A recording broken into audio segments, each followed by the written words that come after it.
अब इस सीरीज़ के सेकंड एपिसोड में हमें दिखाया जाता है कि कुछ स्टूडेंट्स ग्राउंड में खेल रहे होते हैं जिन पर कुछ जॉम्बीज आकर अटैक कर देते हैं और इन जॉम्बीज को देखकर सभी स्टूडेंट्स भागने लगते हैं।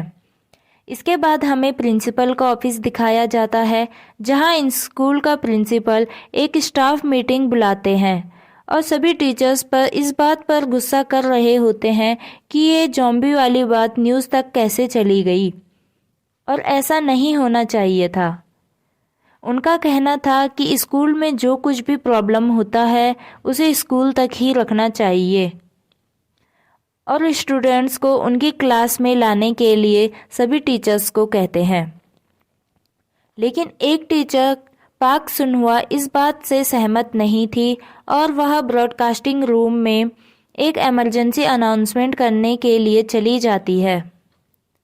वह रास्ते में ही होती है तभी एक जॉम्बीज एक टीचर पर अटैक कर देता है पर वो वहाँ से भाग जाती है। अब हमें कैंटीन का एक सीन दिखाया जाता है जहाँ पर किचन स्टाफ अपने सामान के साथ जॉम्बीज के साथ लड़ रहे होते हैं लेकिन वो ज़्यादा देर तक उनके साथ टिक नहीं पाते। हमें देखा था कि जॉम्बी ओंजू पर अटैक करने के लिए आता है लेकिन तब तक वहाँ पर चोंगसान आ जाता है और ओंजू को बचा लेता है। अब वो दोनों बाकी स्टूडेंट्स के साथ विंडोज से बाहर छलांग लगा देते हैं लेकिन बाहर भी बहुत सारे जॉम्बीज थे। वह दोनों जॉम्बीज से बचते हुए गेट की एक तरफ भागने लगते हैं तभी वहाँ पर एक ट्रक का एक्सीडेंट हो जाता है क्योंकि वह ट्रक ड्राइवर भी जॉम्बी बन चुका था। चोंगसान ओंजू को वहाँ से लेकर बिल्डिंग के फर्स्ट फ्लोर पर चले जाता है। अब वो दोनों एक क्लासरूम में पहुँच जाते हैं जहाँ बाकी के स्टूडेंट्स भी होते हैं लेकिन वो दरवाज़ा नहीं खोलते क्योंकि उन्हें लगता है कि वो दोनों भी जॉम्बी बन चुके हैं। लेकिन उन्हें काफ़ी देर तक समझाने के बाद वो लोग दरवाज़ा खोल देते हैं। गुइनाम दूसरे स्टूडेंट्स के साथ किचन में ही छुप जाता है। वहाँ पर एक लड़की रोने लगती है तो वह उसे जॉम्बीज के सामने धकेल देता है। अब हम सुयोक को देखते हैं जो नामरा को लेकर भाग रहा था। वो दोनों भी विंडो के थ्रू क्लासरूम में आ जाते हैं। वहीं दूसरी तरफ मिस्टर ली को भी देखते हैं जो पुलिस स्टेशन में थे और उनसे पूछताछ हो रही थी कि उन्होंने योंजू के साथ ऐसा क्यों किया, उन्होंने योंजू को किडनैप क्यों किया। मिस्टर ली कहते हैं कि जब वो लड़के मेरे बेटे को जिनसू को परेशान कर रहे थे तो मैंने इसकी सूचना स्कूल में दी थी लेकिन किसी ने कुछ नहीं किया। पर अब इन सब बातों का कोई फ़ायदा नहीं है क्योंकि अब सब मरने वाले हैं। यहाँ मिस्टर ली के रिसर्च की कुछ क्लिप्स दिखाई जाती हैं जहाँ हमें पता चलता है कि वो एक साइंटिस्ट हैं। उस क्लिप में वो एक वायरस बनाने की प्रोसेस को बता रहे होते हैं कि उन्होंने कैसे ये वायरस बनाया जिसका नाम जोनस वायरस रखा और सबसे पहले अपने बेटे पर ही इसे इंजेक्ट किया। उन्हें लगता था कि उनका बेटा डरपोक है और इस वायरस की वजह से वो डरेगा नहीं, लेकिन ऐसा कुछ भी नहीं हुआ। इस वायरस से उनका बेटा जॉम्बी बन गया और सबसे पहले अपनी माँ को ही मार देता है। अब हम उस लड़की को देखते हैं जो सबसे पहले जॉम्बी बनी थी। उसको हॉस्पिटल पहुंचा दिया जाता है जहां उस पर कुछ टेस्ट किए जा रहे थे तभी वो जॉम्बी बन जाती है और डॉक्टर्स पर अटैक कर देती है। अब हॉस्पिटल में भी जॉम्बी फैल जाते हैं। फिर हमें उस लड़की को दिखाया जाता है जिसकी तबीयत खराब थी और वह स्कूल से घर जा रही होती है।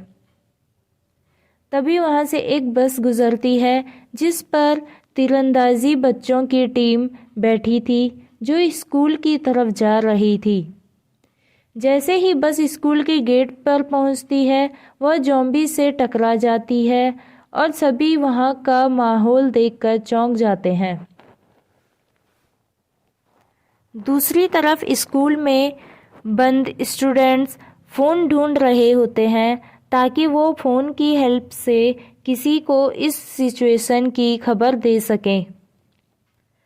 और जब वो पुलिस स्टेशन में कॉल करते हैं तो वहाँ सभी को लगता है कि यह एक प्रैंक कॉल है।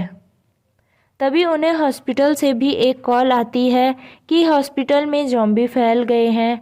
अब वो लोग इस बात को लेकर सीरियस हो जाते हैं। फिर ओंजू अपनी क्लास में आग लगने की झूठी रिपोर्ट देती है और फायर ब्रिगेड को बुलाती है, जिसमें उसके फादर भी होते हैं और वो सभी जल्दी से वहाँ से स्कूल की तरफ निकल जाते हैं। अब उनकी क्लास में एक टीचर एंटर होते हैं और उन्हें सभी डोर और विंडो को अच्छी तरह से बंद करने को कहते हैं। ईसाक और ओंजू उनके हाथ में लगे कट को देख लेते हैं और तभी वो टीचर ज़ॉम्बी बन जाता है और वहाँ पर एक लड़की को काट देता है और उसे भी ज़ॉम्बी बना देता है।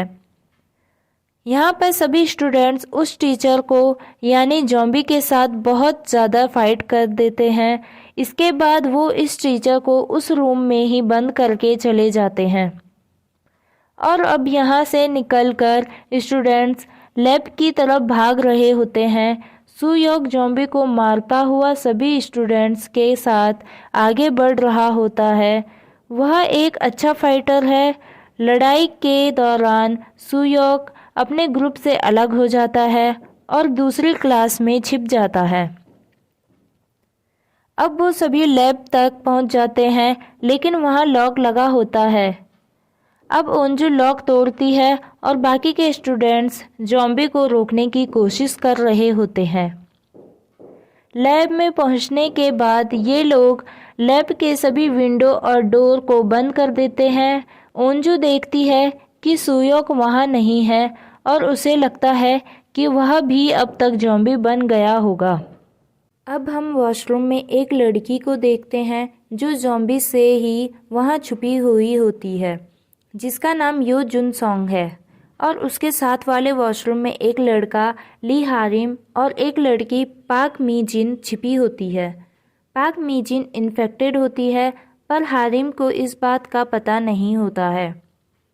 अब जुनसोंग हारिम को उस वॉशरूम से निकालती है क्योंकि उसे पता चल जाता है कि वो लड़की इन्फेक्टेड है। तभी वो लड़की ज़ॉम्बी बन जाती है और उन पर अटैक करने ही वाली होती है। तभी एक एरो आकर उसके सर पर लगता है। और अब हम सीरीज़ के 2 और कैरेक्टर को देखते हैं जो बो एंड एरो चलाना जानते हैं। इन्हें हमने बस में देखा था। दूसरी तरफ हम टीचर सुनवा को देखते हैं जो अनाउंसमेंट रूम में होती है और अनाउंसमेंट कर रही होती है कि स्कूल की हालत बहुत ही ज़्यादा ख़राब हो गई है, तो जो भी स्टूडेंट्स और टीचर जहां पर भी है वहीं पर सेफ प्लेस में चले जाए और इमरजेंसी कॉल करने की कोशिश करे अगर वो कर सकते हैं तो। तभी हमें दिखाया जाता है कि कौन कहां पर छुपा है। स्पीकर की आवाज़ सुनकर ज़ॉम्बी आकर्षित होते हैं और उन पर अटैक करने लगते हैं। टीचर उन सभी को सेफ रहने के लिए इनकरेज करती है और उनकी हेल्प करने के लिए और ज़्यादा सक्षम ना होने के लिए उनसे माफ़ी मांगती है। अब हमें साइंस लैब दिखाया जाता है जहां सभी स्टूडेंट्स छुपे हुए थे। यहां ईसाक चोंगसान से पूछती है कि क्या ओंजू ने तुम्हें बताया है कि वो सुयोक को पसंद करती है। इसके बाद ईसाक अपनी फ्रेंड ओंजू के पास चली जाती है। ईसाक ओंजू को कंफर्ट देने की कोशिश कर रही होती है। तभी ओंजू नोटिस करती है कि ईसाक का हाथ ठंडा है और थोड़ी ही देर में वह ज़ॉम्बी बन जाती है। और जैसे ही वह ओंजू पर अटैक करने के लिए जाती है, चोंगसान उसे विंडो से नीचे गिरा देता है।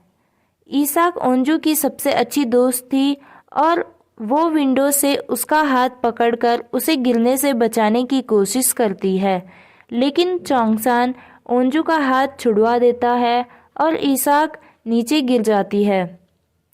ओंजू इन सब से बहुत ही ज़्यादा निराश हो जाती है। वहीं हम सुयोक को देखते हैं जो जिंदा था और ज़ॉम्बी से छुप कर बैठा था। अब चोंगसान कहता है कि उन्हें यहाँ से एक ट्यूब के सहारे नीचे उतरना चाहिए क्योंकि यहाँ के डोर और विंडोज ज़्यादा देर तक टिक नहीं पाएंगे और ज़ॉम्बी उन्हें तोड़कर अंदर आ जाएंगे। तभी वो एक ट्यूब निकालते हैं। चोंगसान कहता है कि सबसे पहले वो नीचे उतरेगा। वो नीचे जाने ही वाला होता है, तभी वो ओंजू को देखता है जो चुपचाप से बैठी थी और ओंजू को देखकर वो सबसे लास्ट में जाने का डिसाइड करता है। सभी स्टूडेंट्स ट्यूब की हेल्प से नीचे उतरने लगते हैं और जहाँ पर वो ट्यूब ख़त्म हो रही थी वहाँ पर अनाउंसमेंट रूम था जहाँ पर टीचर सुनवा भी थी। अब उनकी टीचर सुनवा सभी को अंदर आने में हेल्प करती है। अब ऊपर चोंगसान और ओंजू ही बचे थे। ओंजू नीचे आने से मना कर रही होती है तो चोंगसान उसे समझाने की पूरी कोशिश करता है। वह ओंजू को पहले नीचे भेजता है। वहीं दूसरी तरफ हम सुयोक को देखते हैं जो ज़ॉम्बीज़ से लड़कर विंडो से बाहर आ जाता है।